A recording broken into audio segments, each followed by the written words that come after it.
You are listening to Zen and the Art of Triathlon.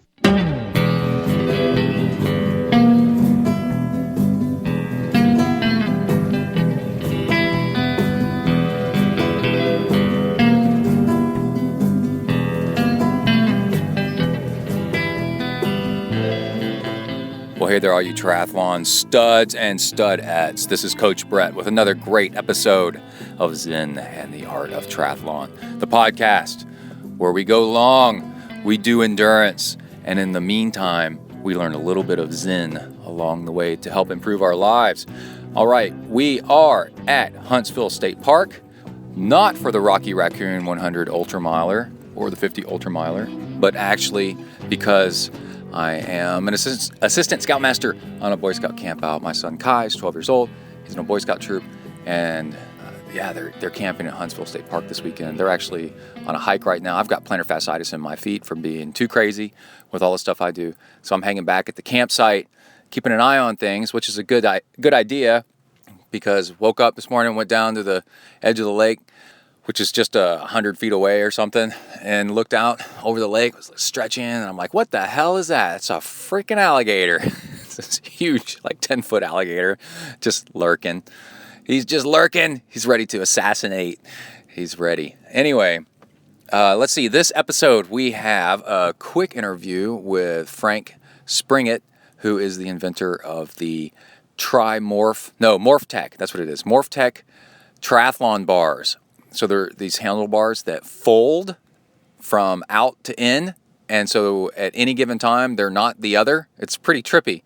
They're the aerobar part, like sticking out the base bar, and then they have hinges in them, and with levers you press down, and then when you do that while you're riding, you can push them forward, and now all of a sudden they are aerobars, but without the base bars sticking out to the side, and when you want to stop, or you want to sit up, you just pull back and they pop back into being base bars again. And so they're lighter than the full having both, and they are safer, I think, because you have your hands on the brakes at all times, because the brake levers are out towards the front where you're using them, or they're by your hands where you're using them. They're more aerodynamic. So because there's less stuff hanging out in the wind at any given time. And man, honestly, I got to say, these things could really take off. So we have a short interview with him in person because he came to my house and we rode around in the dark on wet pavement, which is like the ultimate test and on bike handlebar, safety, usability. I mean, do they really work? It's a little bit hilly where I live, so we're going downhill into an intersection. That's pretty cool. So we have that, and then also, I'm moving some papers around here. Also, I'm going to cover how to face your fears. This is really interesting stuff, a really good technique to get you over some things that you may be afraid of or that are holding you back, and it's a lot of fun. All right, there's all that, and let's go ahead and get going with that, but after we do just a little bit of the triathlon news. Here we go. All right. There's been lots of stuff going on, but these are just the highlights that I've noticed. Jordan Rapp, longtime professional triathlete, was riding on a Diamond, which is one of the beam bikes. He's moved from being a racer for Diamond to being not just a racer, but it seems kind of like a field engineer for Diamondback. Diamondback has this crazy, cool-looking new triathlon bike, which is probably about half the cost of the crazy new-looking Cervelo triathlon bike, but it's one that's got a drop tube that trails the front wheel. It looks like a Ducati race bike. I mean, it's really cool. And so it's funny, from Diamond to Diamondback, and Diamond is Dimond. And yeah, it'd be interesting to see how that goes. The demo of the Diamond, the first ride at Kona, the guy didn't do all that hot on it, so we'll see if Jordan actually does better.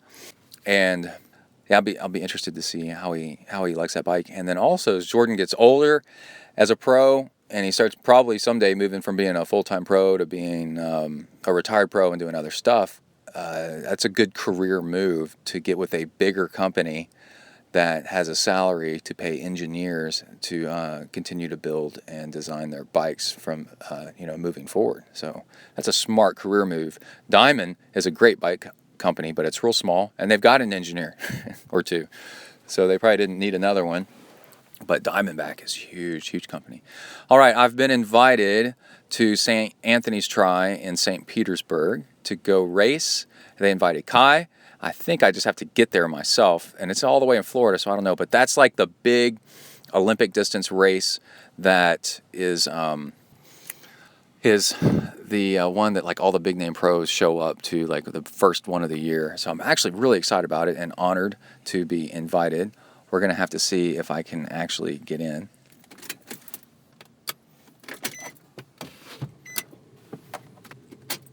Let's see. I've been invited to the St. Anthony's Triathlon, so Olympic distance triathlon in St. Petersburg, Florida, which I'm really excited about. The title sponsor, a realtor company, has invited Kai and I and Emily even to go. And the only problem is we got to get there, and it's in just a few months. And I've got plantar fasciitis, so I'm not sure if I should be racing. I could do the swim and maybe the bike, but the run, I'm not sure. It depends on how my feet are doing. So we'll see. But anyway, it's an honor to be asked to go. St. Anthony's Tri. Definitely check them out. And let's see, Suunto has announced a version of the Spartan Ultra. It's called the Spartan Sport Wrist HR. And it's got the wrist-based heart rate. And see, the downside of most of these wrist-based heart rate, where it's got the little green laser on the back that senses your heart rate through the back of the watch to your wrist, is they're not all that accurate. They can be off. And Suunto partnered with, I think they're the only one, maybe there's one other company that does it, partnered with Valencell. And Valencell is rated the number one wrist heart rate detector. So that's the unit that's in it to do the heart rate detection. So that is a big thumbs up towards Suunto devices. If you're going to do wrist, you want to use a Valencell, and Suunto has it in it. So big ups to them. And let's see, Garmin. They have officially caved. Mark your calendars. They are now allowing Bluetooth in their profile of devices that they can talk to. So like your heart rate. It's heart rate right now, but on down the road maybe it'll be power meters and all that stuff. And the reason why, if you want to know a little bit of the secret of why is Garmin taking forever to talk to Bluetooth devices, is because Garmin owns the patent on ANT technology, ANT radio, and ANT wireless, and it's in their interest for everybody to be using ANT as long as they can because they make money off of it. So if the owner of ANT admits that Bluetooth works, then, oh my God, what's going to happen? Oh my God. But they finally couldn't take it anymore from market pressure. This is an ego thing, by the way, people. This is what ego does to you. It makes you look dumb. So you finally cave in and go, okay, I guess I'll do it. And they're doing it now, but only with heart rate. But eventually it'll go the other way. My Suunto watch does Bluetooth everything and no ANT. I guess they gave the big middle finger to Garmin. They're like, we're not gonna do your ANT stuff. But there's pluses and minuses to both, and you have to Google all that to find out yourself. Okay, and just a little side note. If you are a company that would love to sponsor a kids triathlon team, my son's Kai, he's on Trinity Multisport in College Station, Texas, and they have 10, 20 kids, all different ages. And they are actually looking for sponsors, to put the logos on uniforms and on the big team trailer going to events and stuff. And it just makes you feel good to help sponsor a kid. I've been thinking about maybe sponsoring them. Any kind of amount is good. So let me know. Texafornia, T-E-X-A, Texafornia at gmail.com. Let me know if you want to sponsor a kids triathlon team. They're getting together, getting ready for the spring season. They go to nationals. They're awesome, man. So let me know. There's one kid on the team that actually needs a bike. He's coming from an unfortunate background, and the kid is crazy athletic. So if you want to throw a bike his way, funding for a bike so he can go get fitted for one and maybe pay for some of his race entries and stuff, then that would be cool too. But whether you do or not, that's cool. We all got to get our own way through life. All right, I cut myself on a knife and my knuckle is bleeding and I'm even having to wipe it on thing. Got a napkin going here. That's camping for you. Okay, let's go ahead and get started with our interview with Frank Springett. And here we are in front of my house in the dark getting ready to go for a ride on these cool folding handlebars. And then after that, we go for the ride, and then after that there's a post-ride interview, and then I'll be back. Here we go. Welcome to the next level.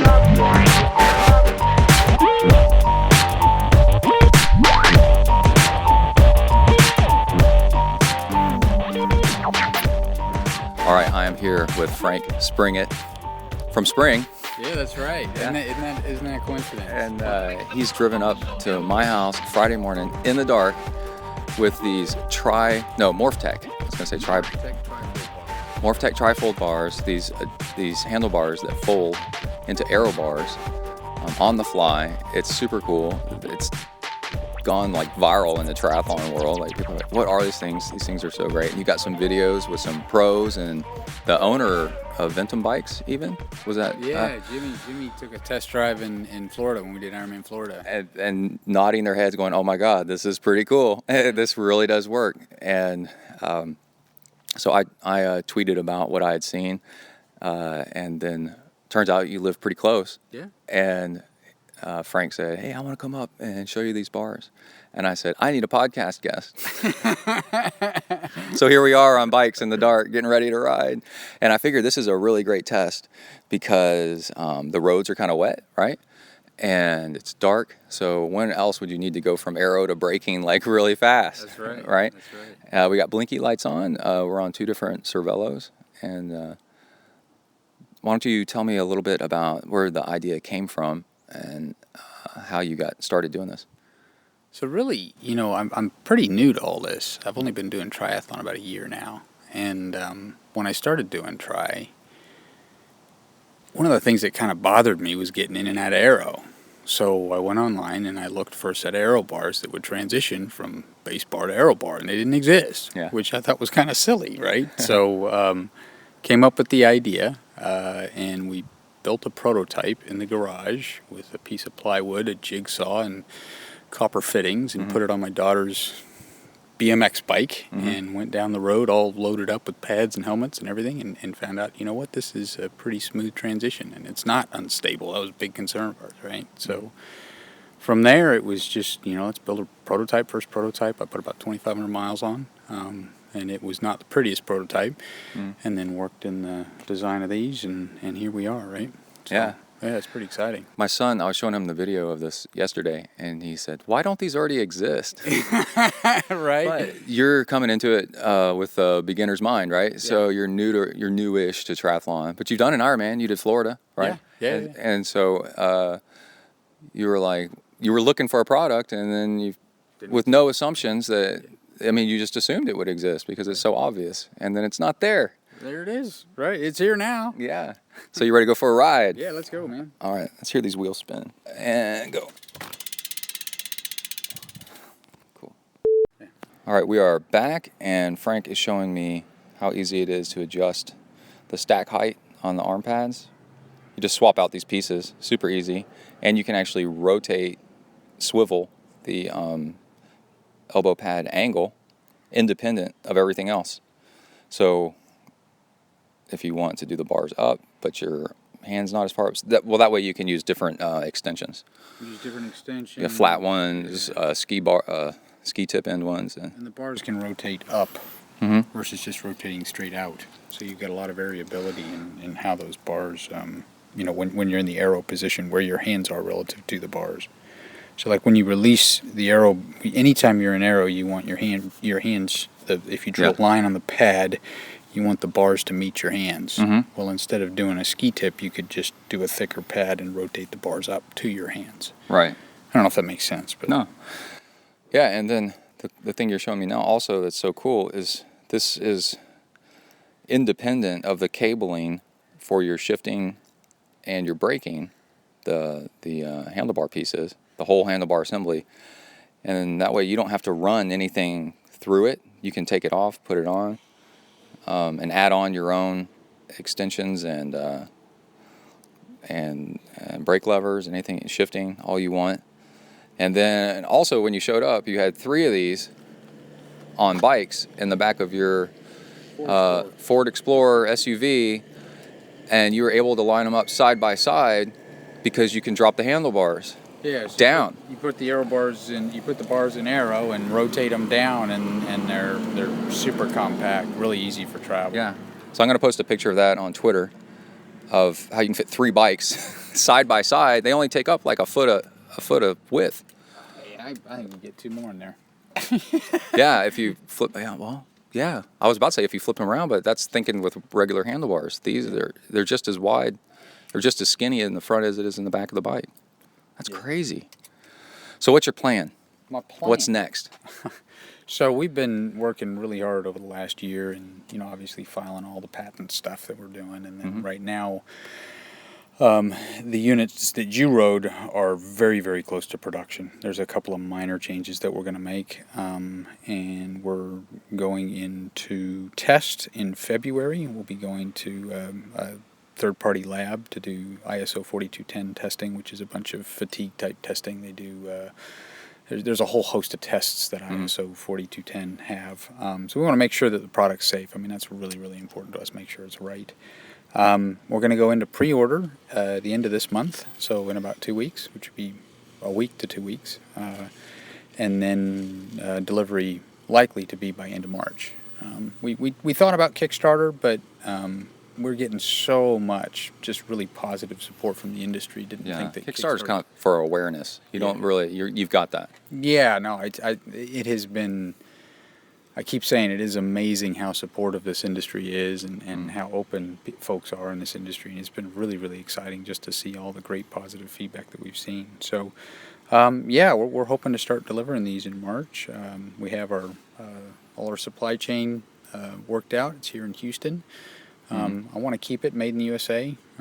I think that's important. What else? We're going to Arizona next week to the IBD Summit, which will be a lot of fun, meeting some folks there, meeting Jimmy Riccatelli. I don't know if you know Jimmy. Oh, yeah. He's been just fantastic, really, really supportive. We're going to meet him, go for some rides. Since he's the head judge, you kind of need... Yeah, actually, you want him on your side so they allow these things in triathlon, right? Yeah, I mean, he's already indicated that we're good there. So as far as, I mean, this is triathlon. This is innovation. Yeah. This is doing something, quote unquote, against the rules. I mean, that's what triathlon, that's what it's all about, is innovation way ahead of what regular. I looked up the UCI regulations, and they're like, it needs to be traditional handlebars, for regular road riding. Maybe. It looks like you can work around that and stuff too. So we've been working with, we're USAT approved, WTC approved. I'm working with ITU right now. Their technical committee reviewed it, but they want to see the results of the test. Right. So, yeah. And we were planning on doing that anyways, right? And then we've also contacted UCI. Their technical committee doesn't meet until springtime this year. So hopefully this summer will be approved for TT. And then we also talked about mass start, because if you use the horns on these bars, they look traditional. It's just they move, right? So we'll see. We'll see how that goes. I mean, there's that's going to be, I think, a bit more of a hurdle. But from a tri perspective, once we get ITU, I think we're pretty much good anywhere. And my test ride, we rode moderate hills, wet pavement, stop signs, hard turns, and they felt crazy solid, actually, was my impression. I did not expect them to feel so solid in the just riding along, regular, and then also switching between positions. They felt just amazingly solid. The bike is crazy light because you're actually removing pieces, and that's the fastest way to drop weight. It's just take parts off, amputation. Yeah. And so I'm a big fan. I can't wait for you to make these. I think I might buy a pair because if I do Uberman in the fall, road bike would actually be really smart but I don't want to be in road position all the time. I want to be able to switch to aero. And the sensation of having the brakes in your hands and the shifters and then switching, I mean, that's fantastic. And then switching from one position to the other without ever taking your hands off the brake levers or the shifters was crazy. Like, I've never felt anything like that. That's really bizarre and cool. Like, I felt so secure on the bike. Yeah, I think the big piece of that is that the two arms are mechanically linked. Mm-hmm. So if you move one arm, it's going to move with it. Yeah. So structurally, yeah, you're just solid. Yeah, and that's what creates the stability going from one position to the other, right? Because it's all relative to the front wheel. So yeah, no, I'm glad you liked it. I've like I said, I've put 2,500 miles on the first prototype, and I really don't like riding regular bars. Yeah, not anymore. No, I wouldn't go back. All right, well, cool. I'll let you pack up. And like we were saying, this is a weekday before work. I got to get ready to go to a meeting. But this is how you get stuff done. And I'm really excited for you because this is an exciting part of the process, right? Yeah. I mean, you're exhausted. You're having to drive all over the place, but that shows how much you believe in it. Yeah. You know, and the energy you get from more and more people going, "Oh my gosh, this is so cool." Yeah, this is an exciting thing that you're doing. You know, we always say, man, you just got to ride them. You ride them once, and you know, right? And I have a big background in my job in product development, and so it's been really great to be able to take those skills and understanding how to take a product, design it right, test it right, all the way through to production and all the rest of it. But it's been patenting. All that. Yeah. No, I got 50 patents at work, so that's kind of one of those things that I'm kind of accustomed to. Awesome, man. Okay, cool. All right, thanks, man. All right. Well, thanks, Brett. It was a real pleasure meeting you. I appreciate your time, man. All right, cool.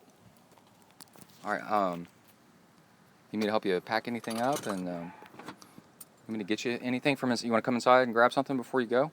The only thing might be washing my hands. Yeah, easy to do. All right, that was super cool. Thank you, Frank Springett. And this has all the pieces of actually being successful. The guy really knows what he's doing. He said that it's a lot of fun for him to be doing this. All the pieces are in place for this thing to actually succeed. So if people like it, we might see these things on all kinds of bikes all the time. I miss riding on it already. Like, it was so cool. I actually really loved it. You can find out more about Morf-Tech at MORF-TECH. So that's Morf-Tech .com. And on the website, he's got links to everything. So you can go check them out. And there's pictures on my Twitter and my Instagram all about Zen Triathlon on both, with lots of fun riding all those things. It's pretty cool. All right, before we get into how to face your fears, need to give a mention to Salt Stick because they have an updated a sponsorship thing they wanted me to let you know about. And shoot, I want to let you know about. This is cool. Salt Stick is a sodium electrolyte, mix of stuff that you can add to your water as needed because we all have different sodium needs, electrolyte needs. And Salt Stick is the one where it's almost exactly the same ratios as human sweat. I mean, like within small percentages. So you're replacing back in what you sweated out. So it's awesome. And, they got capsules and stuff. And then the other thing is they have chewables. And there's a picture of that I posted. And it's like lemon lime chewable. So you put it in your mouth and you just it crumbles in your mouth a little bit after some pressure from your teeth. And it tastes good. And, oh my God, it's so awesome. So I did a bike ride with some the other day and I loved it. And I posted a picture of it. And you can get all kinds of, you can get, I think it's 25% off. You can get a good discount, 25% off if you go to the webpage that they put up just for us, fans of ZenTri. So you go to saltstick.com/ZenTri. How about that? And they told me that they did a search online and found that people were, it was people getting fake discounts, where they just go, how can I get a discount on Salt Stick? Go here and get ZenTri. And they weren't actual listeners to the podcast, so they password protected how to get through to the page. But it's so easy. The discount code is ZenTri to get into the saltstick.com page. It's super simple. So you go there, and it's got this blurb about, hey, we are so into Zen and Yard Triathlon and glad that you listened to the show. This is awesome that you're a fan. We want to give you 25% off when you order. And that's the way you do it. This is actually when Frank with Morf-Tech was asking about, hey, how do I set up sponsorships for people? I go, do what Salt Stick is doing. This is awesome. If the athlete or the podcast or whatever gets people interested in the product, then they send them to a page, and then that page offers a discount, and then the company knows that people are coming from this one place, and it's so then they know to keep working with that person. This is awesome. And Salt Stick works, man. It really, really works. And the other thing is you can take as much of it or as little of it as you want. So if it's not that hot of a day and you're not going to drink that much water and you had something salty for lunch already, you're like, well, I'm just going to take a little bit. And you're like, man, I can tell I need some electrolytes. Then you can double up on it. Oh, it's awesome, man. It's awesome, awesome, awesome. I like taking apart the capsules and then mixing it in with the water. But now that they've got these chewables, I don't know, man. I don't know what I'm going to do. It's so good. I just like chewing those. I have the chewable capsule bottle right next to my bike on the trainer. It tastes good. I can't wait to work out again and use some more. All right. So go visit saltstick.com/ZenTri. And then when it says, what's your password? Type in ZenTri and boom, you're in. All right. Let's go ahead and talk about how to face your fears. Okay.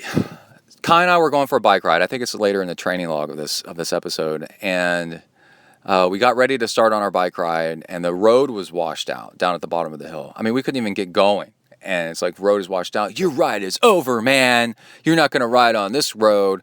And we're like, oh, crap. And there's water running over the road. It's like a foot deep. And I was like, man, this sucks. We just got beat, right? And then I thought, no, we did not get beat. We are going to go and we're going to go start somewhere else, right? And then we started the bike ride at a different location about 20 minutes away by car.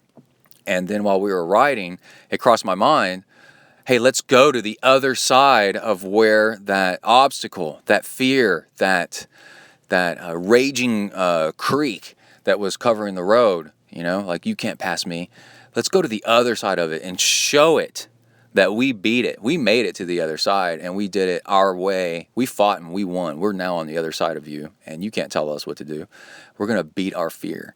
And so I told Kai, I said, hey, let's keep pedaling down this road. I know that this road goes to the other side of where that creek had cut us off. And he said, really? And I go, yeah. And so then we pedaled all the way to it, and then we got off our bikes and sat there and looked at it. And I said, Kai, just soak in the feeling that we're on the other side of this creek that tried to stop us. And he liked it. He was like, oh, this is kind of cool.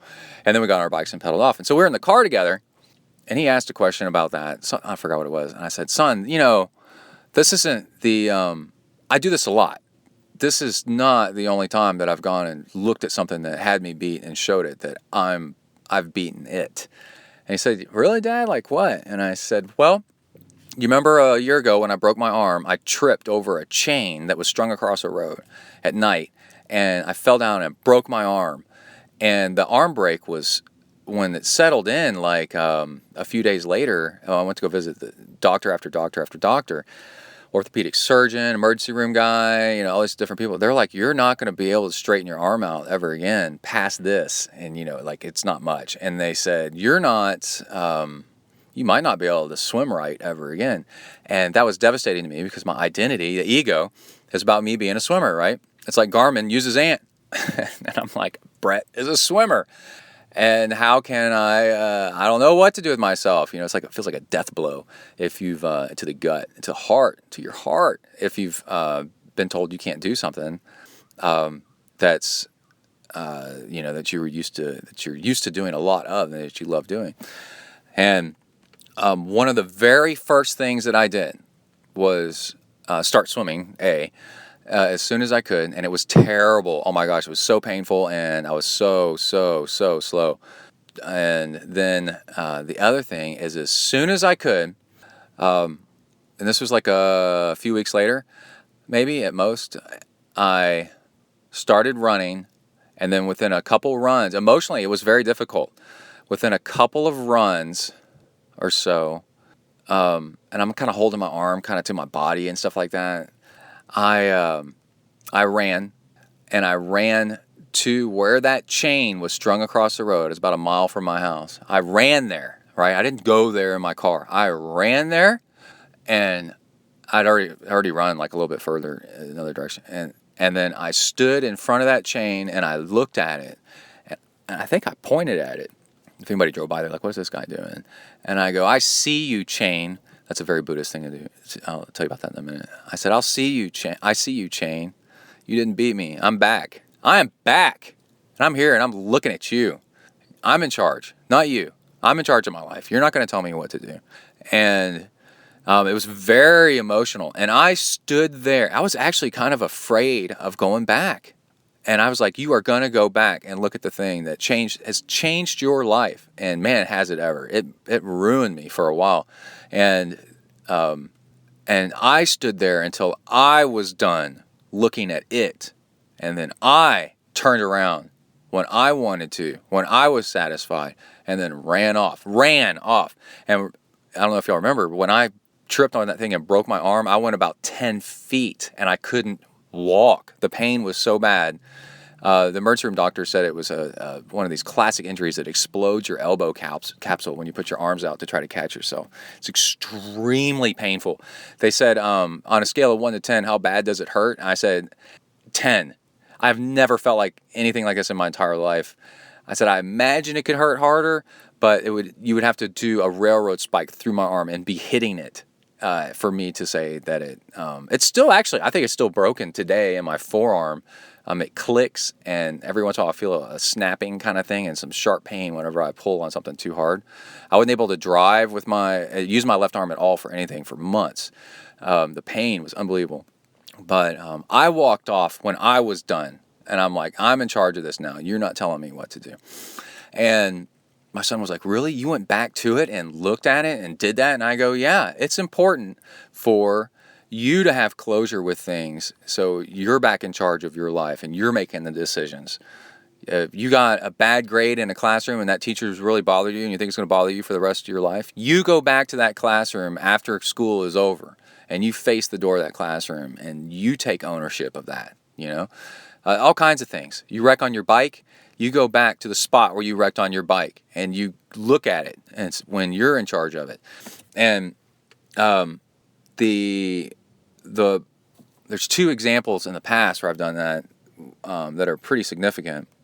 Is one, when I got laid off from my job in California and we had to move back to Texas, it was devastating. In San Diego, I had the life, man. I was surfing. I was working for a .com company. I had stock options, lots of stock options, big stock options. We had just bought a house about a year before. I was mountain biking. I mean, I was in heaven. We were living in a school district ready to have a kid if we weren't pregnant yet, but we bought a house and it was all set. Life was amazing. It was all set, and I got laid off, and the rug just got pulled under me, and I had to move back to Texas. It was terrible. Well, a few years later, I happened to be in San Diego, and I drove back to where our old house was and sat in my car or something like that. But anyway, in front of that house and looked at it, and I was like, this life is gone. It's gone. But my own life now, I've taken over, and I'm doing it, and we're okay now. And I'm not afraid of you anymore. You're not going to make me feel bad. I've moved on, and I'm looking at you as I moved on to prove it that I've moved on. And you'll notice you can't go do this until you've moved on. But it's also part of the process of moving on if you choose to do it. And but this all goes back to, I remember when I went to military school, and I was like 14 years old, just turned 14, and there's a Marine Corps obstacle course, which is terrifying, as it is, and especially if you're only 14. And there is this thing that's called a ladder or something like that, and it goes way up into the sky, and it's got rungs on it. It's really wide. Let's say it's 10 feet wide, 20 feet wide, I don't know. But then it goes up, and the rungs are bars that are probably a foot in diameter. So you can't hold on to them with your hand. They're maybe 8 inches in diameter. But you can't hold on to them with your hands, so you can't get a grip out of them. You have to hook them with your arms. So now you don't have a good grip, really. And then they're also spaced apart, like maybe 3 feet, 2 feet, 2.5 feet. And so they're at an odd distance apart where you can't just climb it, right? So you got to hook and kind of pull yourself up to the next one, and then it's paint. They were painted yellow, so they could be kind of slick if they were wet. And this thing goes up, I don't know, like 20 feet in the air. I mean, like pretty high up. And you're like, man, and you have to go up one side, over it, and then down the other. And I'm telling you, going over it is really hard because you're bear hugging that top rung and trying not to fall off this thing. And the whole time you've got drill instructors, Marine Corps drill instructors, screaming at you that you suck, that you're too slow, hurry up, right? So it's terrifying. But it's the screaming and yelling at you that they're going to kill you in your sleep if you don't go over it that forces you to go over it. And then once you're over it once, you're like, oh, I could do that. So it's a confidence builder. But I remember being terrified going over this thing at first at age 14. And then later on in the school year, it was like a few months later, we were so confident and so overly confident in ourselves and tough and crazy. By then, they had done their job. You know, they put us through a couple months of this boot camp, Marine Corps boot camp, hell weeks. I mean, just over and over and over again. That for fun, we happened to have a couple of hours in the afternoon one day where they told us we could go do whatever we want. A couple of friends and I went over to the obstacle course and climbed up that thing for fun, and then sat on it. And wrapped our legs around the top bar. And at military school, a lot of people smoke cigarettes and stuff like that. And we smoked cigarettes on top of that thing, and then using our body weight, not holding onto it with our hands, just holding onto it with our legs, like riding like horseback style, with our legs wrapped around it, and then wiggling it left and right with our hips, laughing, smoking cigarettes.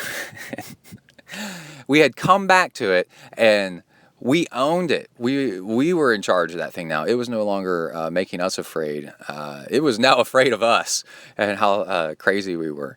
And that's kind of where this all started. And then since then, I've been like, yeah, if something wrecks you, go back and go dominate it yourself. And you stand there and you look at it and you declare that you see it until you're done with it, and then you can move on. Now, what's really interesting is I just got a tweet about this the other day. Somebody sent it to me again. I see you hill is a thing in, I see you Mara is a thing in Buddhism, and it's where Buddha was trying to reach enlightenment, and he got visited by Mara, which is the devil, and their version of the devil. And Mara says, "What are you doing here?" And you can't do this. You're never going to be this. Who do you think you are? Blah blah blah. And all Buddha said was, I see you, Mara. And he's like, I'm here. You're visiting me. And I'm visiting you. I'm fine. You're the one with the problem, not me. And so we talked about this in previous ZenTri podcasts, that when you're faced with something difficult, you call it out. You go, I see you, hill. I see you, yard that I don't want to mow. I see you, sweat rate that's insane. I see you, alligator in the lake that I'm afraid of crossing. I see you. And so this really took off, and people were started tweeting me and emailing me stuff of where they said this during difficult times in life and difficult parts in races and triathlon training. They would say, I see you, and then whatever thing was difficult. I see you, broken chain. I see you, wind, when you're riding into the headwind. I see you, heat. And it really took off. And it was just so funny that just a couple of days ago, somebody tweeted at me, I see you, hill. Because we started this whole thing on ZenTri. Okay, so that's how you face your fears. I hope you can use that and get things done with it. And let's go ahead and move on with donations and Hornet Juice. You can donate to ZenTri by going to the left-hand side of the page, looking for the donation link, which is always helpful. It keeps the show on the air, and desperately need the donations all the time. And then also on the right-hand side, you can get Hornet Juice, which is an amino acid powder, which is protein that heightens your fat burning and extends your endurance. So either way, getting yourself involved in that helps support the show and is the Hornet Juice gets you something really cool that you get to use. And recurring donations or one-time donations are really neat because then you can send in your name and I read it on the air like I'm about to do. And also you can attach an email or my email address after that point and you can send me an email. So Francisco M. ordered Hornet Juice from Puerto Rico. And I asked him how it was down there in Puerto Rico.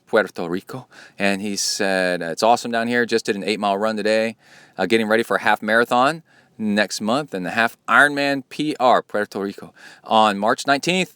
Triple exclamation points. Love the show. I actually also bought some salt stick and the dispenser on Saturday. Hey, cool, man. How do you stack the Hornet Juice and the salt stick? Well, Hornet Juice doesn't have any soda. It doesn't have any electrolytes in it. So 1 capsule of salt stick per hour to start off, I would say. Hornet Juice lasts an hour and a half. So what you do is you mix it up in a bottle with your fuel. So 200-300 calories from maltodextrin powder or gels mixed in. And those two together. All that together. And then 1 or 2 bottles spread out on the bike ride, depending on how long you're going to be out there. And you just drink from that. And then also lots of extra water on top of that, especially in Puerto Rico where it's going to be so hot. So yeah, you mix up what you want to take for the bike ride over in bottles and pre-made bottles, diluted or concentrated bottle, and then you sip from that and spread it out over the time that you're going to be.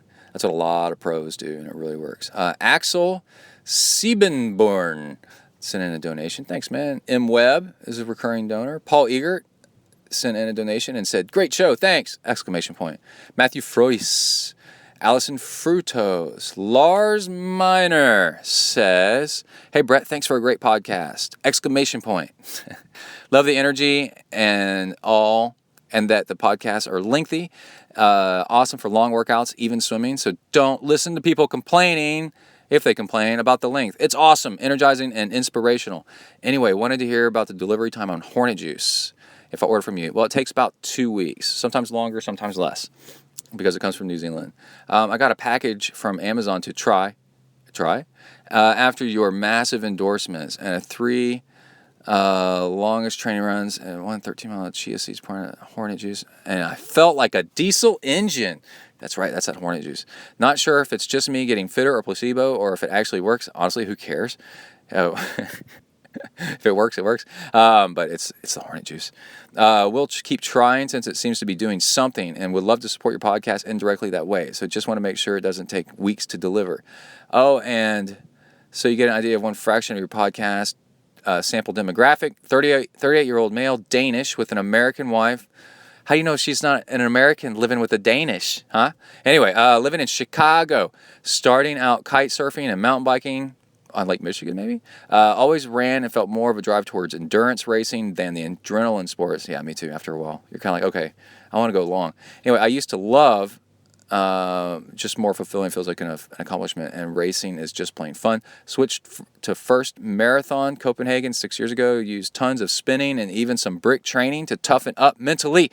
Completely inspired by a couple of triathlete friends that did the full 140.6. Then moved to the United States. Thank God, America's awesome. With my wife, and did 2 more marathons. Atlanta, hilly as crap, and Chicago, flat and awesome. Was too busy rebuilding life, career, and new country to get into tri, though I wanted to, just a massive transition and didn't have the foundation in place. But finally got started with the Chicago Triathlon last year after getting too damn heavy. Olympic distance, 2:59, but 2:44 race time minus slow T1, T2 due to something. Anyway, and love it. This is like the perfect sport and super fun. Yes, dude, you're hooked. Good. All right, big ramble. I'm on the Twitter at Lars Miner, Meiner, and Facebook. But thank you for fueling the fire, man! Exclamation point. Looking forward to hopefully many more podcasts from you. Cheers, Lars. Yes. Thank you, Lars. Oh yeah, I forgot. Training for the Steelhead 70.3 in August 2017, which is why there is a need for the Hornet Juice. That's right, dude.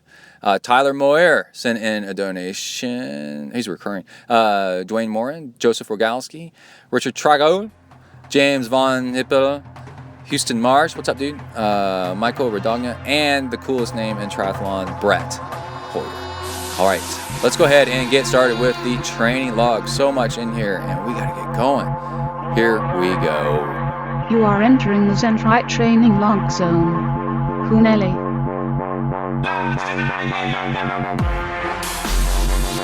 Hi everybody, my name's Brett. I'm a triathlete. I decided it's time I got some friends more suited to my status. But Joe, we've been friends for years. Hey, we all make mistakes. Come on, dudes, let's go exercise! Exercise! Yeah! I'm gonna do sit-ups till I poop myself! All right, welcome to a new training log. I'm in the ZenTri mobile studios, leaving the pool, and let's see, it's January 2nd, man, and this morning is one of those mornings of why I got started doing triathlon and doing the triathlon podcast, because I wanted people to see how much adventure and how much more alive your life is when you do just crazy stuff. So we had a weather warning come through. It's gonna be, we got a Google Home thing for Christmas, and that's a ton of fun, man. You ask it jokes, that's the best thing. Hey Google, tell me a joke. Hey Google, tell me a dirty joke. And then it tells you a joke that usually has mud involved. Pretty funny. And, but anyway, Kai and I went for a bike ride yesterday afternoon. That was pretty badass. Oh, we got an accident up ahead. Play it cool. And last night we got weather warnings that there was going to be lightning storms and such coming through in the middle of the night, early in the morning to late morning. And we live in the Midwest, so we live not exactly in Tornado Alley, but we get tornadoes and hail and all kinds of crazy stuff. So we kind of got to watch it, man. We get severe storms. And let's see, I got up around 4:20 because it was just lightning outside like crazy. And my plan was to go swim this morning. And one reason I quit swimming at this one pool, even though it was like a 26 meter pool. It's a long story why, but a 26 meter pool. So you get longer distance per lap and all that stuff. But it was an outdoor pool, and it was just closed all the time. Turn down the radio there. It's closed off and on randomly, which is the worst. Randomness just drives people crazy. And because you get all your stuff together and you're planning on going swim, and then boom, pool's broken over and over and over again. Storms, lightning. So if the lightning detector goes off, got one of those systems, then no swimming for 15-30 minutes or something like that. So just too many mornings sitting in the car in the cold waiting for the lightning detector to give the all clear. And when I was a lifeguard as a teenager back in the 80s, we just said, if there's no lightning, if you hear thunder, close the pool down. No thunder, no worries, man. And anyway, so so I swim at this other pool that's an indoor pool. It's a 25-yard pool. It's not the greatest pool at all. It's too hot. Sometimes the water is 84 degrees, and it just kind of sucks. But it's consistent. That's the thing we talk about in triathlon all the time, is consistency. So this pool is consistently open, and it's got great hours, 5 a.m. until, I don't know, sometimes 10, 11 p.m. Just good hours, man. So when you get serious about training, it's consistency.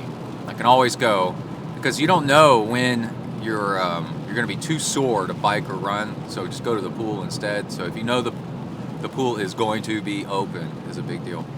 But funny thing, after all that talk about how awesome it is, the pool heater broke the other day. So now the water's down to 74 degrees, and it's a bit chilly at first, but it's tolerable. It's not that bad.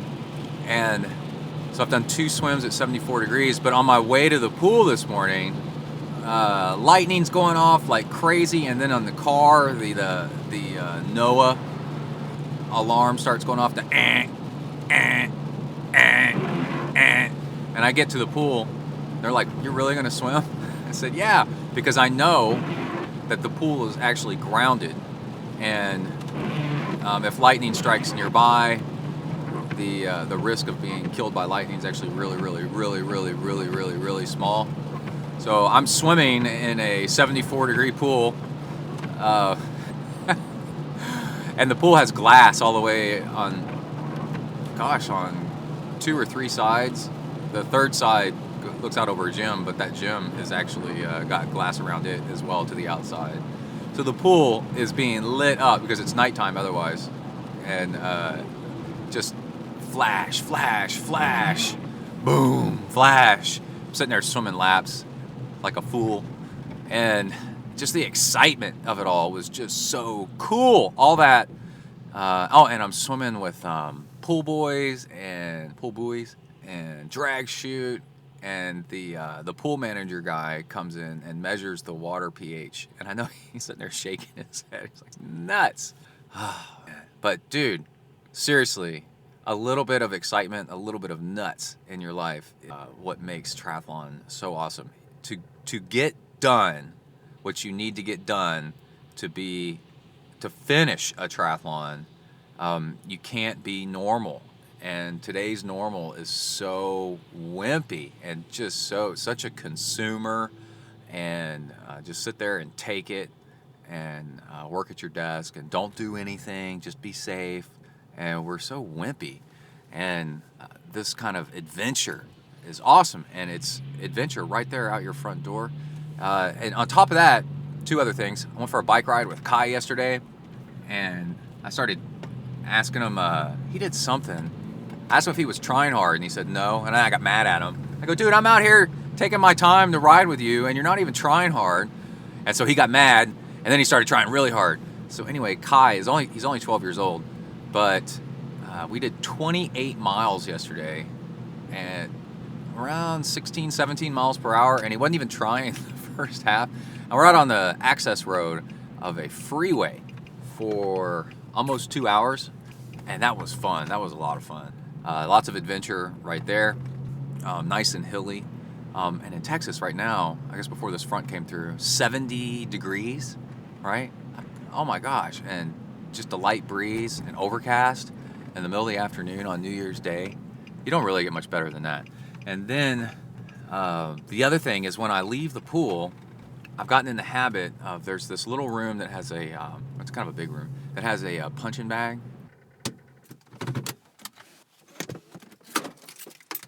Hold on, I'll be right back. All right, I'm back.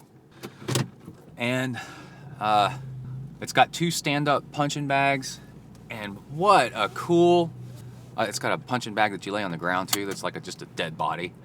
And what a super cool habit.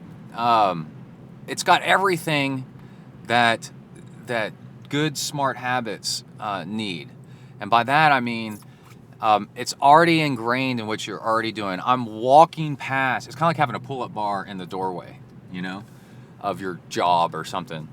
And I walk past the punching bag on my way out of the building, and I go in that room, close the door, and I just hammer on it. And what I've noticed is my punching technique, and how much weight you can throw behind it, and your skill set has just improved so much. Like how much weight you can put into a kick, right? Side kick, front kick. I'll tell you what, a front kick is really devastating. It's kind of where you bring your knee up towards your chest and then push forward with the ball of your foot.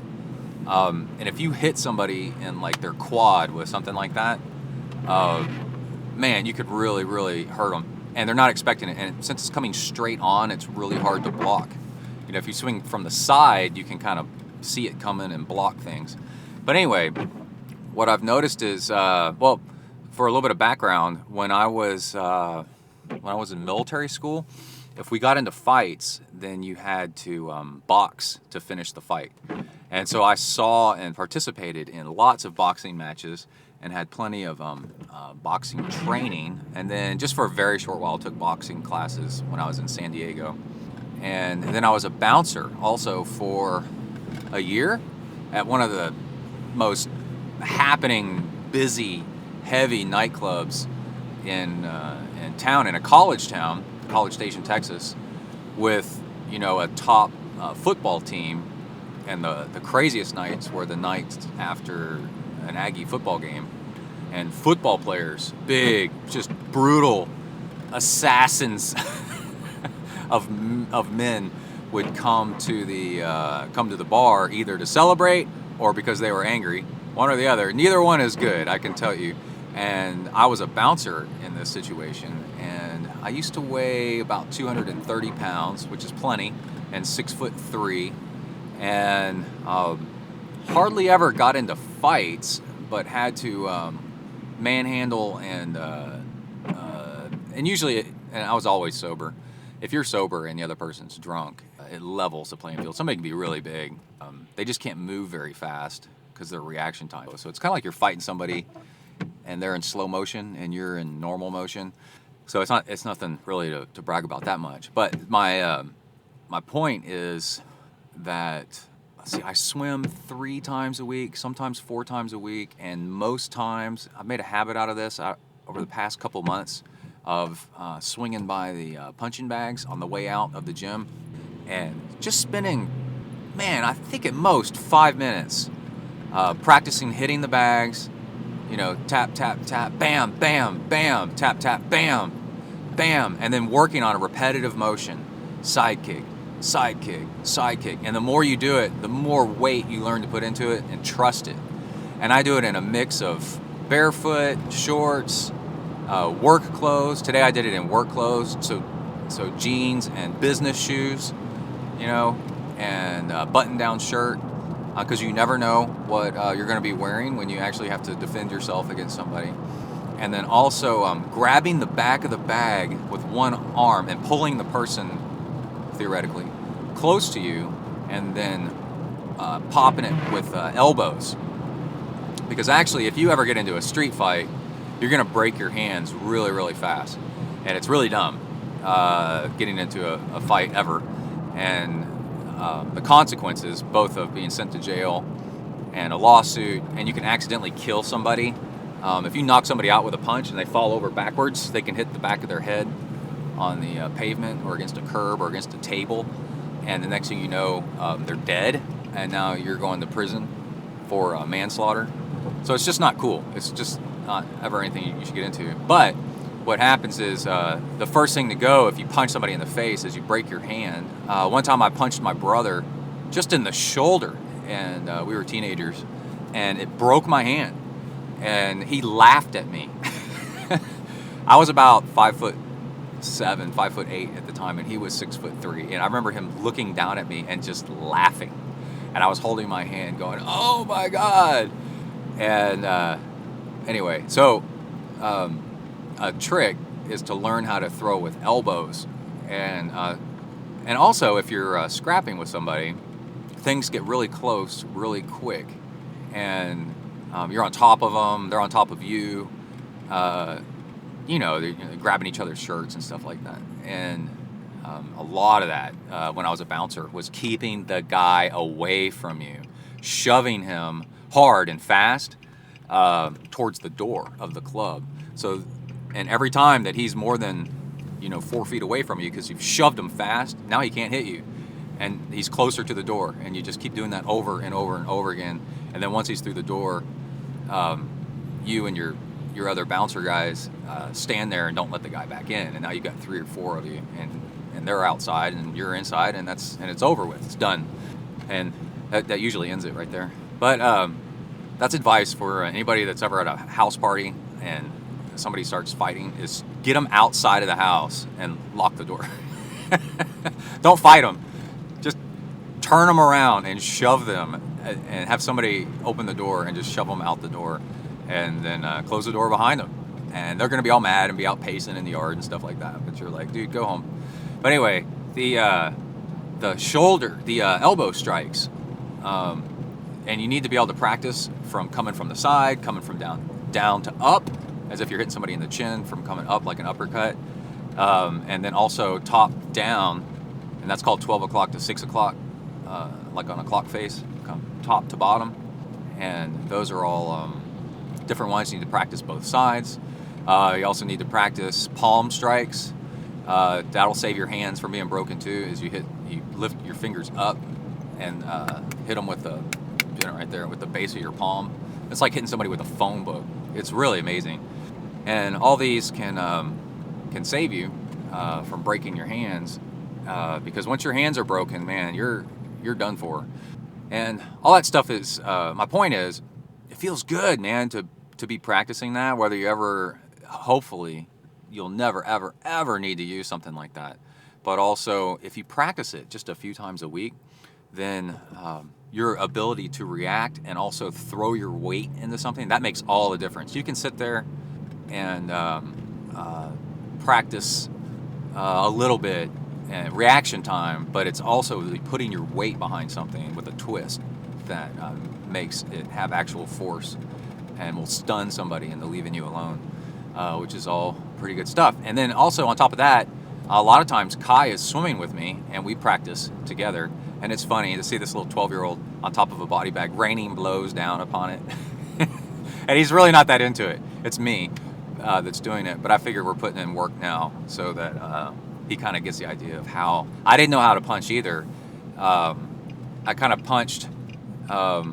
This is going to sound sexist, but I don't mean it sexist at all. It's just because most girls aren't trained on how to fight, and everybody throws quote unquote like a girl until you're trained otherwise. You kind of like elbows down and pushing forward from the elbow forward, and you're not like putting your shoulder into a hip twist. And then once anybody's taught how to do that, it's also kind of like throwing a baseball. Instead of doing an overhand with putting all your weight behind it, it's doing a pushing forward motion, which has like no force behind it whatsoever. And then as boys and girls get better at it and more training, they learn to, put their weight behind it. Everybody's fighting like that, which goes to show the coolest thing that happened lately was the Ronda Rousey fight was on the other night, and I didn't watch it because I figured it'd probably be over pretty quick and it wouldn't be worth the money, and man, was I right. And it's because Amanda Nunes, whatever, is who Ronda was fighting, and all of her fights the past couple years, she's been quote unquote punching like a guy.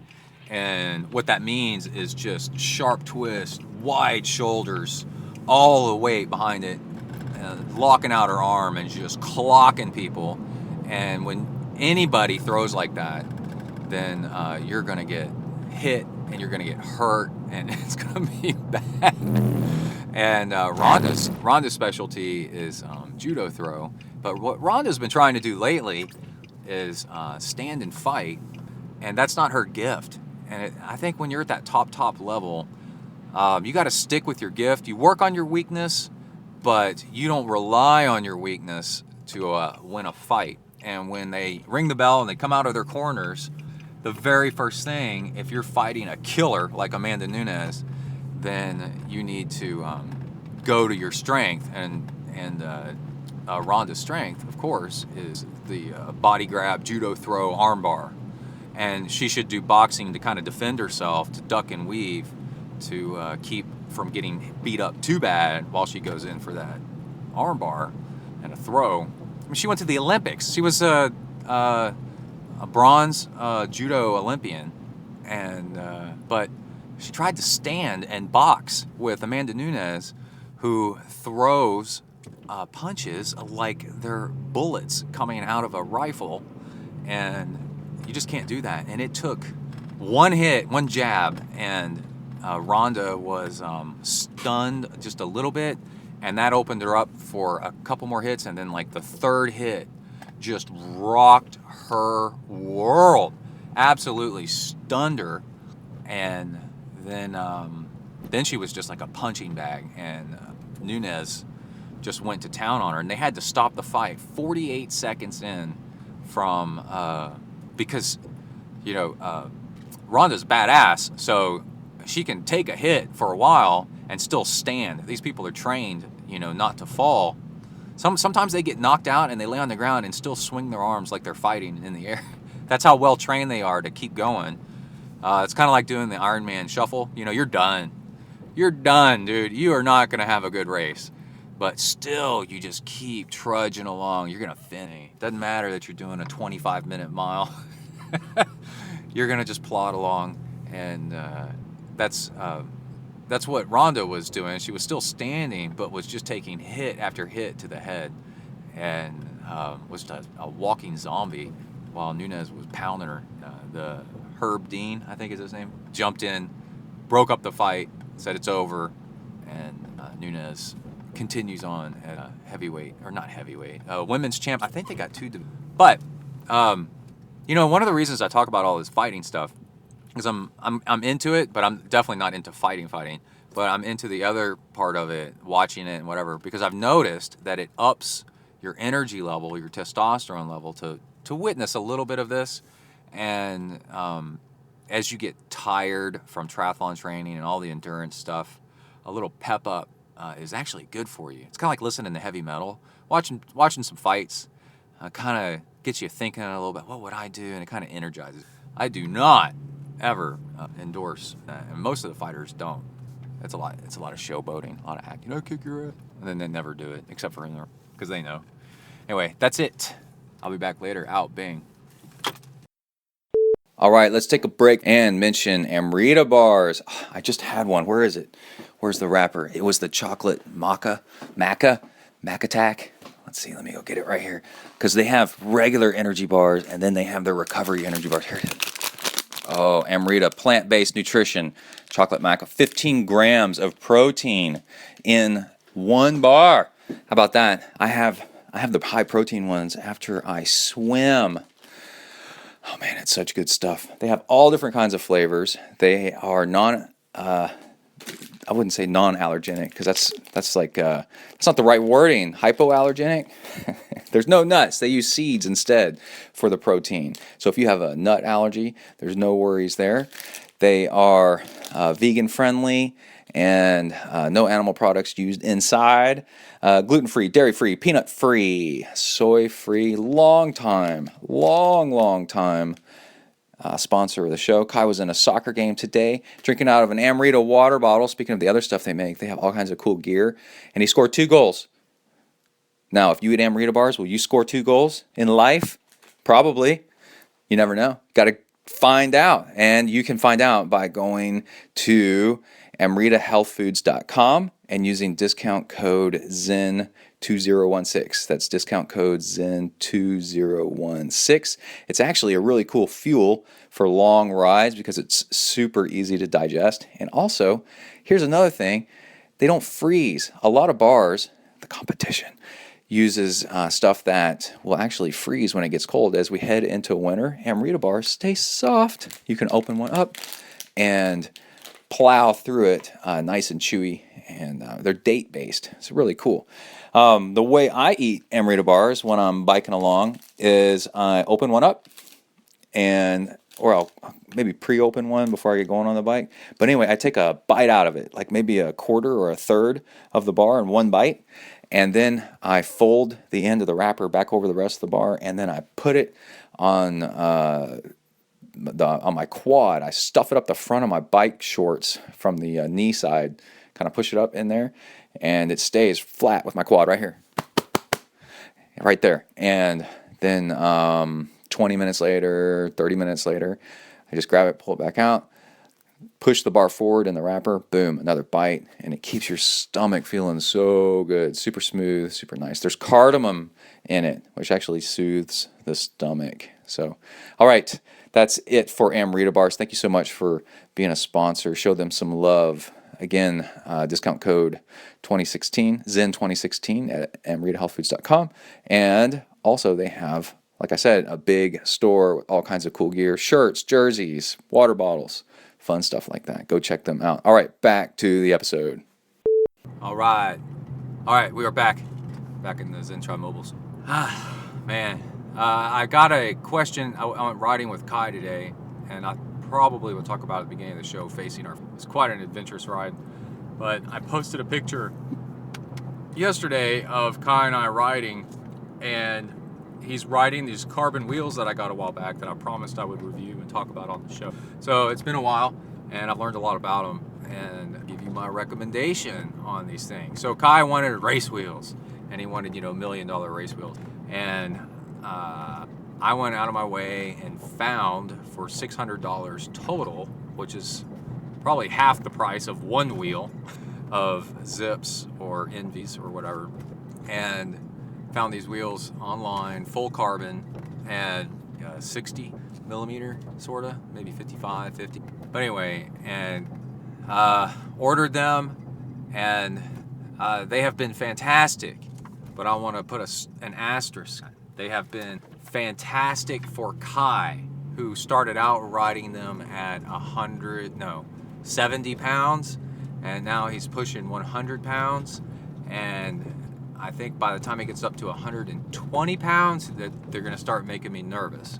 And that's, even though they are, they've been fine, wonderful wheels, the risk of buying discount carbon from China is so huge because you don't know what you're getting, and I think a lot of times they don't know what they're selling you because there's so little testing on these. They're okay.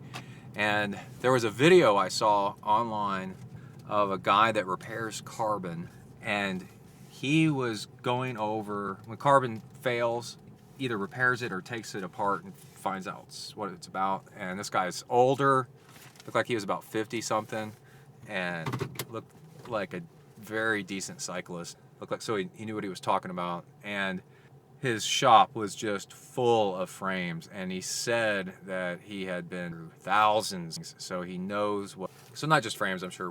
And the just the difference in carbon from 5-10 years ago between then and now is incredible.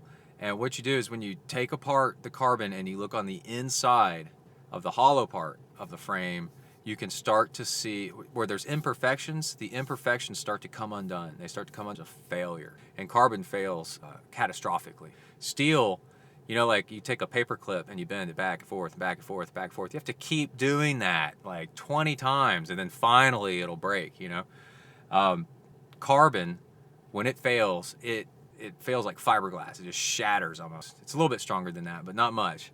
And there's a huge problem with this stuff. And so we're talking about Trek, Bianchi, like the best brand. The difference in their own stuff between today, how much better it is, and just a few years ago is so night and day that it's like fold, stuff like that you can't see from the outside, that they didn't really care about because it was on the inside. Well, it turns out that's where a lot of the stuff starts to fail. And so you take a manufacturer that has no responsibility whatsoever to make stuff right, doesn't care, and cuts corners. I mean, it's unfortunate. This is the same country that when they run out of a main ingredient, they put plasticizer in it. When all those dogs died, putting plasticizer in dog food because they just ran out of the main ingredient. Well, they got to fill orders. What do they care? You're a country away. An ocean away. You're never going to get them, so they don't really care. And that's just the way the human mind works. And that's just when you offshore stuff. And knowing that, I would not buy cheap Chinese carbon rims again from, there is too much of a risk. Now, one safety precaution I did was I put a high spoke count on this, and that way at least they're a little bit stronger. And I got white. There's a picture on Instagram taken on January 1st. You can go check it out. You can see. Now the other thing is carbon wheels and braking power. Again, we're talking about a 100-pound kid, so he doesn't need much braking power. You start getting up into 140 pounds, 50 pounds. I weigh 190 pounds right now, and I would not ride these. I would not ride carbon rims after I've seen the difference. GCN, Global Cycling Network, puts out a lot of videos, and there's a lot of hype right now about disc brakes, carbon clean. And this was really funny. They're like, well, on carbons, that are tubeless ready, you can run no tubes, so you can run a lower tire pressure, pinch flat, and all this. And they're like, by the time that you add in the sealant and the extra thickness of the tire or something like that, then you're right back to the same amount of weight as if you were riding alloy rims or rims with disc brakes. So it's not a weight saver by any means. And then check this out. There's all this hype also right now about wider tires, which is definitely founded, right? Wider tires are fantastic. I did this one race on super wide tires on a mountain bike, and I went really, really fast. I was really surprised because the next year I rode on a regular road bike, and I could not match my time. And I was on a mountain bike with fat tires, but they were slicks. It was absolutely really bizarre. But wider tires have lower rolling resistance. And you would say, oh, well, they're going to have higher wind resistance. Not if the rim shape matches the tire.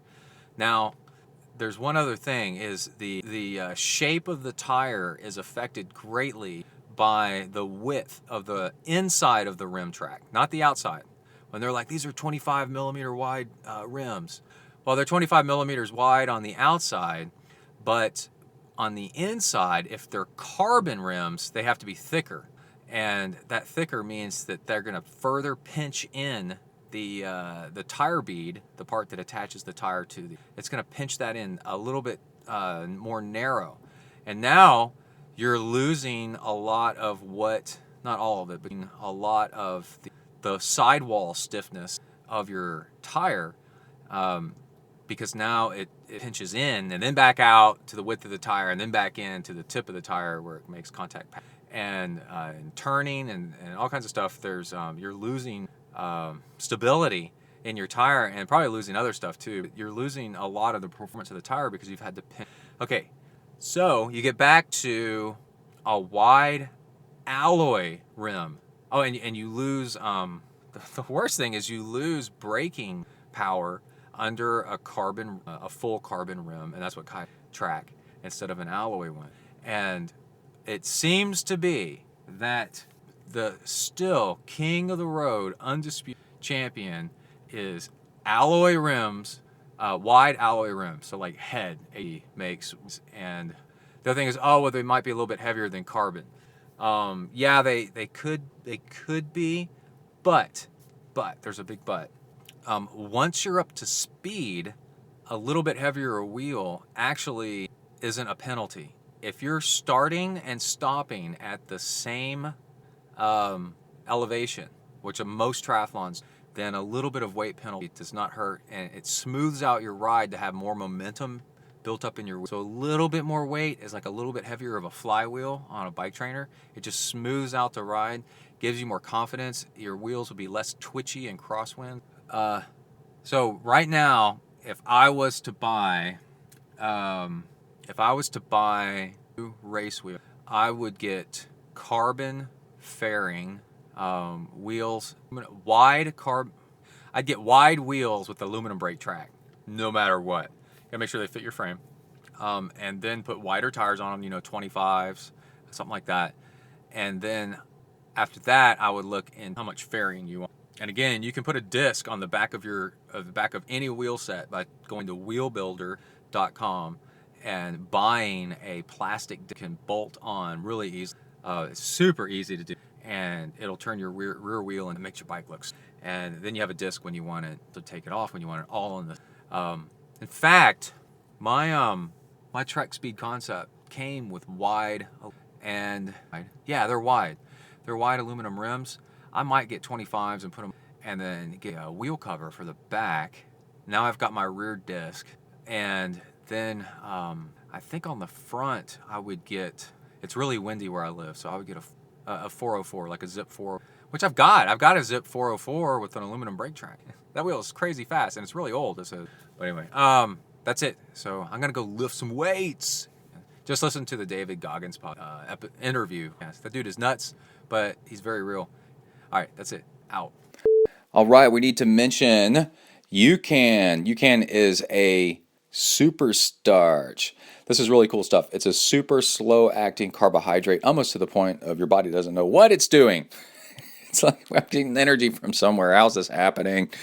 And it's really great for swimming. You want to go swim for an hour and not be needing to, take sips from a bottle on the side. Your coach hits you over the head with a kickboard, like my coach used to do. Quit jacking around. Get back in the water. Quit being lazy at the wall. Keep on swimming. And you can do this, and especially in races, right? You're going to do an Ironman. You're going to be in the water for an hour. You're doing a half Ironman. You're going to be in the water for half an hour plus. You're going to be going and going and going. You don't have a chance to drink or refuel out there. You can't drink out of a bottle while you're swimming.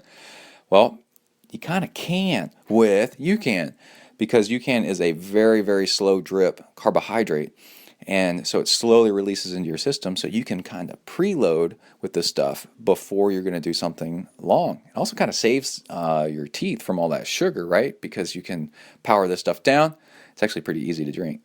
And then you have energy for like an hour, hour and a half from this stuff. This is really cool. So it comes in different flavors. You have chocolate. You have some stuff with some protein added in if you want that, and some electrolytes added in if you want that. And they also have orange, tropical punch, and all this different stuff. And so what I do is I get up in the morning, I drink, I have a little bit of breakfast, tiny little bit of breakfast, some coffee, and then right before I leave to go to the pool, I drink a bottle of UCAN pretty quickly, and then by the time I get to the pool, you got your energy, you feel nice and good, that slow release, and it just works, man. It's really amazing, and it's actually helped me break the habit of needing sugar by the side of the pool. I think I've pretty much turned around, pretty positive. I've turned around my needs for sugar by using UCAN. I've become much less sugar dependent and way more fat enhanced metabolism going on, and I did it through using UCAN. The latest thing that I've done with it is one time I did it half the swim, but my latest was I did a full swim, nonstop butterfly for 1 hour after drinking UCAN. 3,150 yards, nonstop, all butterfly, drinking UCAN. Before I got to the pool, chocolate flavored was what I did. And I just swam easy, smooth, and did the whole thing. I posted the workout. You can go check it out. It was crazy. And I plan on doing it more because it was actually fun. It actually wasn't even all that hard. I just kept it easy. And you can do the same kind of stuff, a long, continuous workout, hour and a half, without needing the fuel by pre-fueling with UCAN. Check it out. You go to UCAN's website, and they have the opportunity for you to put in a discount code. If you use discount code ZenTri, ZenTri, all caps, you can get it 15% off. How about that? That's pretty cool. And then they turn around and send a little bit this way to ZenTri itself. And man, if that's not a good advertisement for these guys, this stuff works. It's awesome. I love it. You can get a discount. You can support ZenTri. Get on it. Get on it. Break all that sugar. Break that habit, man. Get on something that's a little bit better for you with some UCAN. All right, let's get back to the episode. Here we go. All right, I'm driving to go eat lunch at Freebirds, one of my sponsors.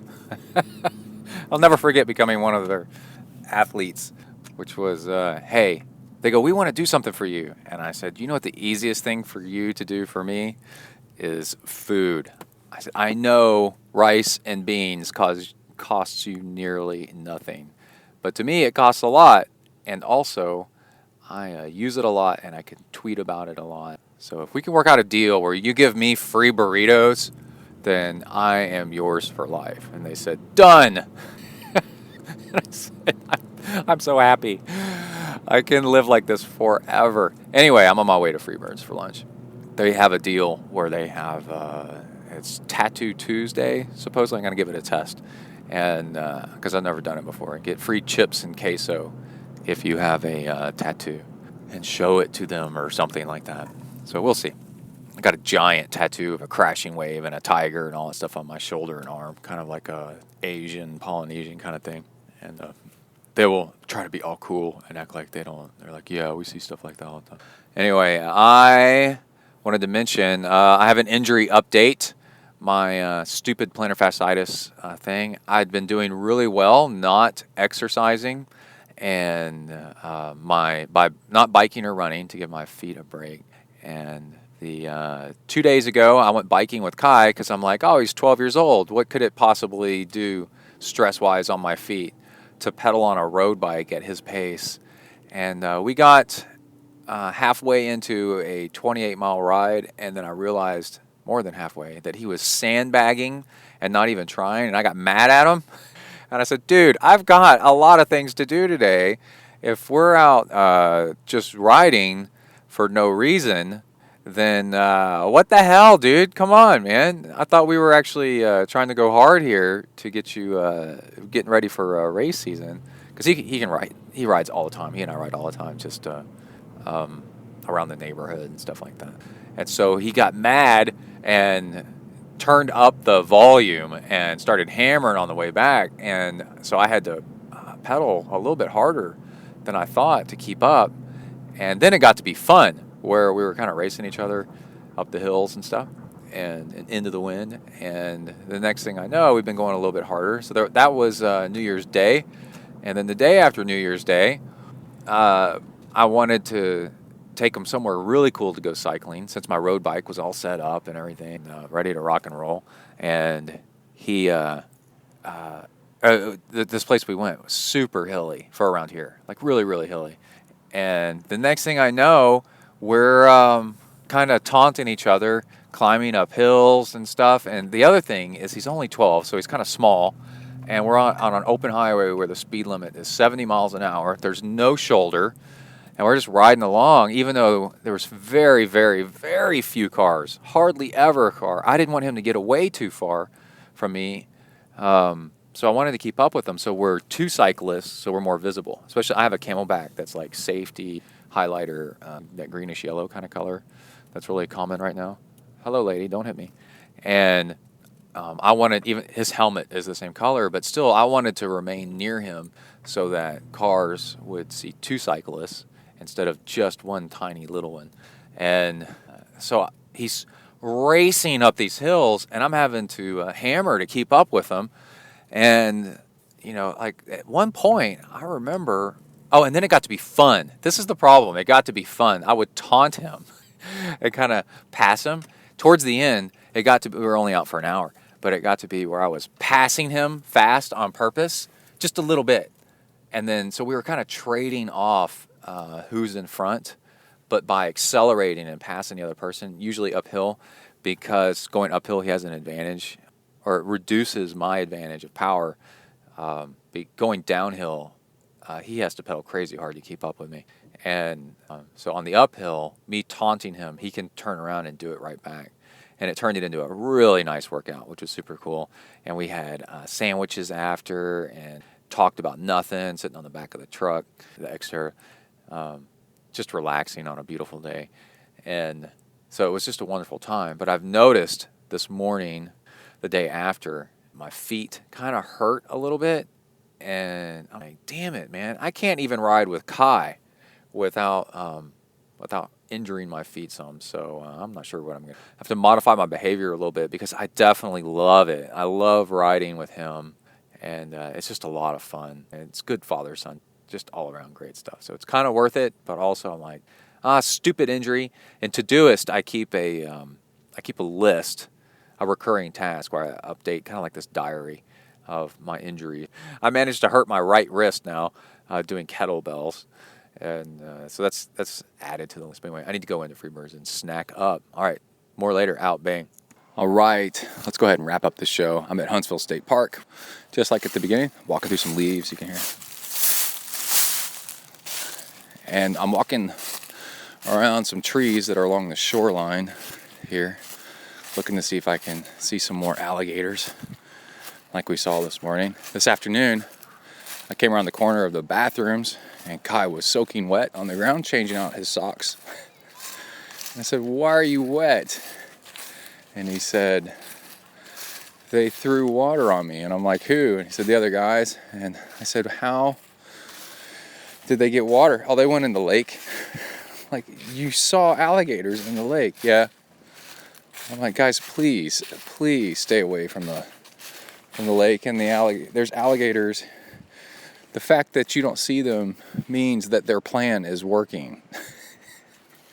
You guys. Oh my gosh. Anyway, so the boys are doing long hikes, getting ready for Philmont.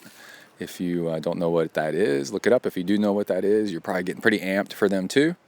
They got to practice. We live at low altitude, rolling hills, if at most rolling hills, and they need practice for mountain hiking with big heavy packs on and stuff. So they're out doing that while the rest of us are collecting firewood. And the younger guys, I help them through wilderness survival, a little bit of wilderness survival fun, building a tarp that will catch rainwater. They're not actually going to use it. It's not going to rain, but they're just practicing. And you never know, man. You're out camping at Philmont, for example, and you get lost and stranded, or you need to trap water. It's a pretty cool little trick on how to do it. I posted that on Instagram. Let's see, I've been taking L-theanine, which I'll talk more about the more it works. It seems to really mellow me out and get rid of stress and anxiety and help me sleep.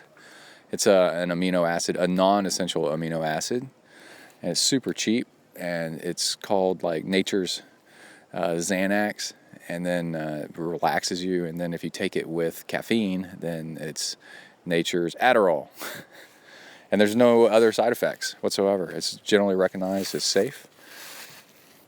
And I didn't see any alligators. I'm worried about stepping on a copperhead if I keep going through here. But is that a trail? And let's go ahead. Let's walk through here. Oh, there's a hole in the ground. Better watch out. And I've been doing the ketosis diet, which actually seems to work. It's pretty interesting. Super high fat, butter in your coffee, and things like that. You got to watch out because there is truth to the matter of calories in, calories out. So you can't just do super high fat and think you can get away with it. But it seems like, oh, there's a dead bird. Okay, it seems like when you're fat-based, you can get away with a few more calories in and not need to burn them all out. And then you can go a lot longer in between meals without being hungry. That doesn't seem to bother you. Oh, this is a cool little area I found right over here. It's probably full of alligators. And then the other thing, let's see. Oh, there's all these things they claim, which I haven't really experienced that yet. Oh, I did a great workout on, you have level blood sugar. What I've noticed so far is when I have to go without eating for a while because a meeting is running long, or it's just a better idea for me not to eat and get a workout in instead, and then wait a little while for dinner. Say coming home from work is a good example. If you're carb dependent, it's like, man, I need to eat. And then if you're fat dependent, then it's like, oh, I can wait a little bit. And still have a great workout. I had an awesome workout. My Strava Pro account keeps a, man, I've talked about this before. If you want the best power curve of all your previous workouts, you want to know what your FTP is and all that stuff. You get a power meter, and then you bike with it lots. Strava, if you have a pro account, will have your power curve of your best watts on average for any given duration of time over the past 6 weeks. You can change it, 6 weeks, 6 months, 6 years, doesn't matter. And it's really cool. So actually, my going low carb, high fat, I actually matched and bettered my highest power output for 20 to 30 minutes, I think, in the past 6 weeks. It showed it pushed the line up. It was pretty cool. So and then I was bouncing off the walls, happy and everything. And so it seems a lot more zen and minimalist to be going high fat.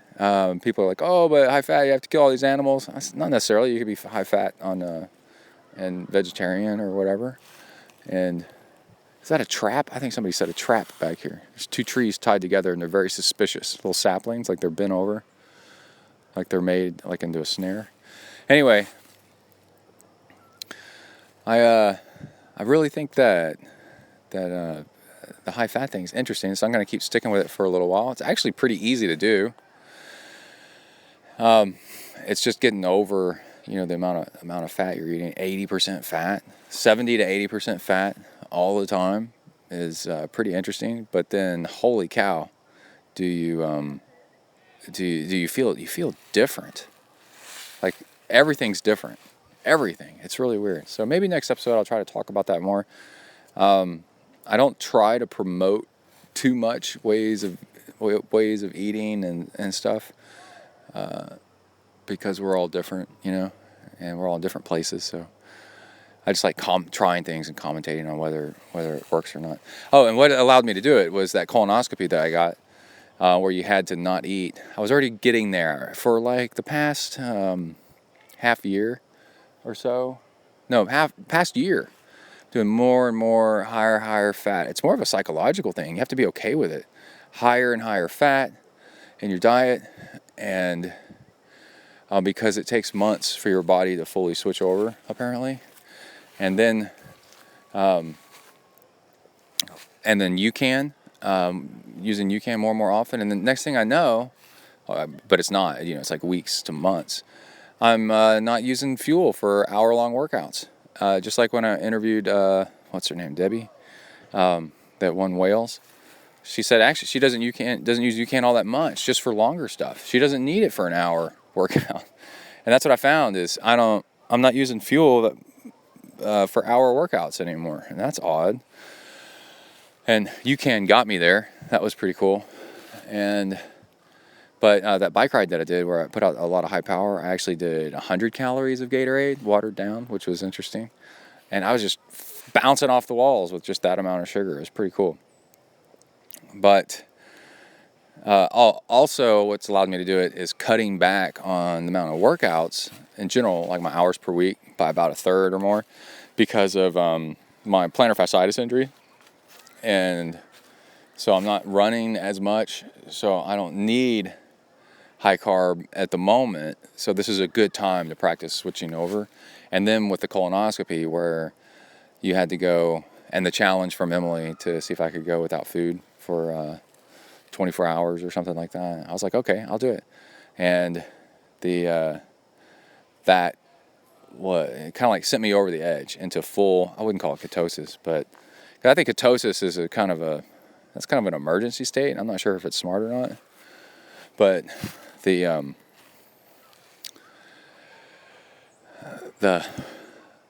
sent me into being fully fat adapted, I guess. And I seem to be fat adapted. I'm guessing I am. And I'm craving fat more than I am carbs, and I'm regretting eating carbs when I do, and I'm hardly eating any. So I guess I am. That's pretty cool. And then here I am. Also, on top of that, on this camp out, there's these there have been 2 big hikes so far. And last camp out, when I hiked, my feet hurt.